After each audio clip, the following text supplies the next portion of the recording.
NDA के समय में कानून को फेस किया है। अरे ये जलते जलते तप के कुंदन बने हैं, ये साधारण लोग नहीं है। इनको तो मारने की साजिश तक की गई, इनको नेस्तनाबूत और खत्म करने की, इसमें ऐसे रामायण की हंसी देने की कोई आवश्यकता नहीं है। मैं सच बता रहा हूं, इनका हक चलता ना तो ये जेल के अंदर बंद रखते, हिंदुओं को आतंकवादी साबित करते, राम मंदिर बनने नहीं देते, आर्टिकल 370 को एब्रोगेट होने नहीं देते।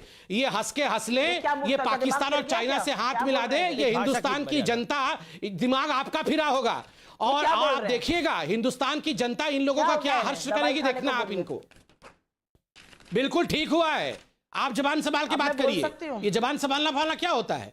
आप हिंदुस्तान की लोकतंत्र को बोलेंगे, लोकतंत्र नहीं है, हिंदुस्तान इज अनडेमोक्रेटिक। आप मोदी जी को गद्दाफी बोलेंगे, आप मोदी जी को हिटलर बोल देंगी, आप मोदी जी को बोलेंगे ये तो सद्दाम हुसैन है। और मैं इतना भी नहीं बोल सकता हूं कि आप लोगों की आज मानसिक संतुलन खो गया है। मैं इतना भी नहीं बोल सकता हूं कि आप लोग आज फेल्ड हो गए और कांग्रेस पार्टी फेल्ड हो गई है। उसका अर्थ ये नहीं है कि भारत फेल हो गया है, याद रखिए इस बात को। ठीक है संबित आपने अपनी बात को। सुप्रिया, सीधी सी बात है कि रायबरेली से मैडम गांधी जीती। मैंने ये बात पहले भी आपको बोली, राहुल गांधी वायनाड से जीत के आए तो यही लोकतंत्र में जीत के रहा है।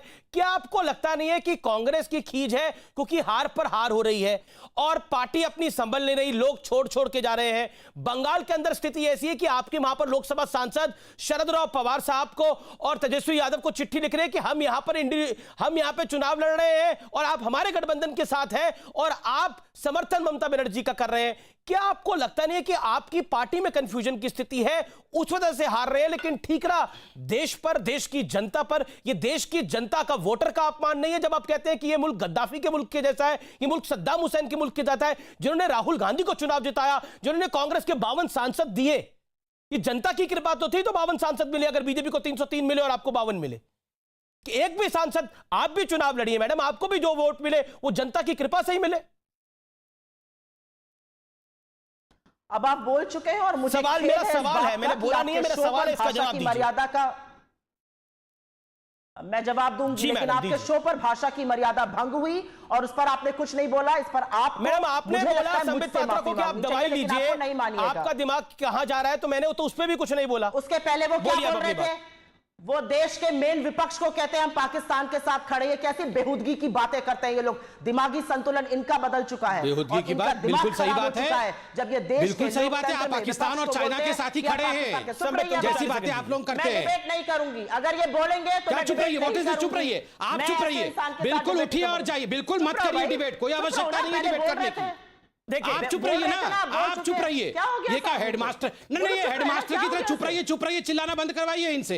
ये हेडमास्टर की तरह रोज आके चुप रहिए, बैठ जाओ। मैं ज्यादा बदतमीज बन सकती हूँ, ये किस प्रकार की बातें हैं? अच्छा ठीक है संबित, खिसियानी बिल्ली आप होंगी, मैं नहीं हूँ। संबित आप शांत रहिए। तुम बिल्ले हो, बिल्ली। अरे मैं आराम से बात कर रहा हूँ। बिल्ले हैं आप, खिसियानी बिल्ले। आप बिल्ली हैं, चलिए मैं बिल्ला, आप बिल्ली, चलिए बोलिए। अब बोलने दीजिए। मैं इतने तर्कहीन और स्तरहीन व्यक्ति के साथ यूजुअली डिबेट नहीं करना चाहती हूं। पता नहीं आप लोग क्यों चाहते हैं कि मैं। अरे स्तरहीन होगा तुम्हारा राहुल गांधी, आपका राहुल गांधी स्तरहीन है और तर्कहीन है। वही एक व्यक्ति है पूरे हिंदुस्तान में जो स्तरहीन और तर्कहीन है, याद रखिए। देश में गद्दाफी, देश में मुसोलिनी, हिटलर, संबित ये स्तर की बातें हैं। मोदी जी गद्दाफी है। मेरा निवेदन है संबित और सुप्रिया, अमीश भाई हम लोगों ने बहुत सह लिया है। रोज इस देश को गाली पड़ती है, रोज इंटरनेशनल हेडलाइन चल रहा है पाकिस्तान में, मेरा निवेदन हम गद्दाफी से भी गए गुजरे हैं और इस डिबेट में कहा जा रहा है कि हम इराक से भी खराब हैं। संबित आपने अपनी बात को रखा, मेरा निवेदन स्वीकार करें। सुप्रिया आप अपनी बात को रखिए। Supriya your turn, make your point. मैं सुप्रिया को दिखाइए। बातें ना सुनती हूं और यहां ना बैठ के इनका प्रवचन सुनूंगी, ना इनकी बेहुदगी सुनूंगी, ना इनकी तर्कहीन और स्तरहीन बातें सुनूंगी। मैं सवाल पूछना चाहती हूं, 300 किसान मर गए, क्यों नहीं एक शब्द निकला आज तक संबित पात्रा या इनके आका के मुंह से? सत्यपाल महाराज तो आपके मंत्री थे ना, गवर्नर है ना, क्या आके कहते हैं कि किसानों के साथ नाइंसाफी और ये किसान खाली हाथ नहीं जाने चाहिए, मोदी सरकार को किसानों से माफी मांगनी चाहिए। सत्यपाल मलिक, क्यों नहीं आप उनकी बात सुनते हैं? क्यों नहीं आप अपने नेताओं की बात सुनते हैं? क्यों 105 मंत्रियों ने, 105 विधायकों ने लिख कर दिया योगी के खिलाफ, क्यों नहीं उनकी बात सुनते हैं? आप इंटरनल पार्टी डेमोक्रेसी की बात करिएगा, भ्रष्टाचार के चार्ज में आपके मुख्यमंत्री चले जाते हैं, आप हमें पाठ पढ़ाइएगा। आपके मुख्यमंत्री आकर यहां पर नारी विरोधी बातें करते हैं, कहते हैं रिप्ड जीन्स नहीं पहननी चाहिए लड़कों को, खट्टर कहते थे लड़कियों को जींस ही नहीं पहननी चाहिए। ऐसी ऐसी कुंठित मानसिकता के लोग भरे पड़े, ये हमें लोकतंत्र सिखाएंगे? दो कौड़ी की इनकी औकात नहीं है लोकतंत्र पे बात करने की।